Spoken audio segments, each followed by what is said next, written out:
ធ្លាប់ឮដំណាំអន្ទាក់ឬអត់គេដាំដើម្បីអ្វីដំណាំអន្ទាក់គឺជាដំណាំដែលកសិករគួរដាំព័ទ្ធជុំវិញដំណាំណាមួយដើម្បីការពារការចម្លងជំងឺ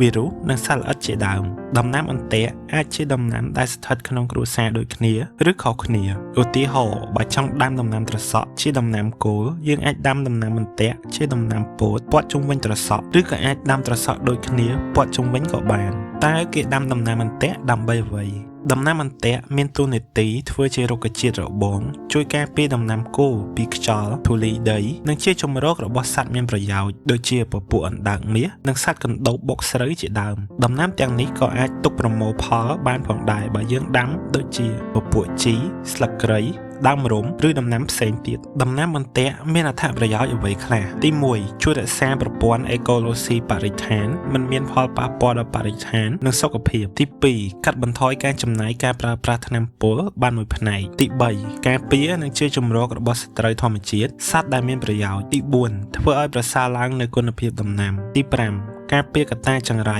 មិនឲ្យមានលទ្ធភាពចូលទៅដល់ចម្ការរបស់ដំណាំគោលតើដំណាំប្រភេទណាដែលកសិករគួរដាំកសិករយើងអាចជ្រើសរើសដំណាំអន្ទាក់ទៅតាមចំណង់ចំណូលចិត្តឬទៅតាមតំបន់ប៉ុន្តែដំណាំអន្ទាក់ដែលជួយការពារដំណាំហើយមានប្រយោជន៍ដែលគេនិយមដាំមានពពួកស្មៅចំណីសត្វស្គួយអំពៅពោតដោយសារដំណាំទាំងនេះមានកម្ពស់ខ្ពស់និងងាយស្រួលដាំដើម្បីការពារក្រុមដំណាំអំបូរត្រសក់និងដំណាំផ្សេងទៀតដូចជាត្រប់ម្ទេសឬប៉េងប៉ោះកុំឲ្យឆ្លងជំងឺឬវីរុសកសិករត្រូវដាំដំណាំអន្ទាក់ដូចជាពោតស្គួយអំពៅស្មៅដែលខ្ពស់ដើម្បីការពារពេលណាគួរដាំដំណាំអន្ទាក់ការដាំដំណាំអន្ទាក់ត្រូវដាំដុះមុនដាំដំណាំយកផលជាទូទៅគេដាំពី3ទៅ4សប្តាហ៍មុនដំណាំយកផលដើម្បីឲ្យវាដុះបានខ្ពស់ជាងដំណាំប្រមូលផលហើយអាចការពារដំណាំយើងបានចូលចិត្តតាមដានឬចែករំលែកមាតិកាកសិកម្មកុំភ្លេចចុច like និង follow ផេកកសិ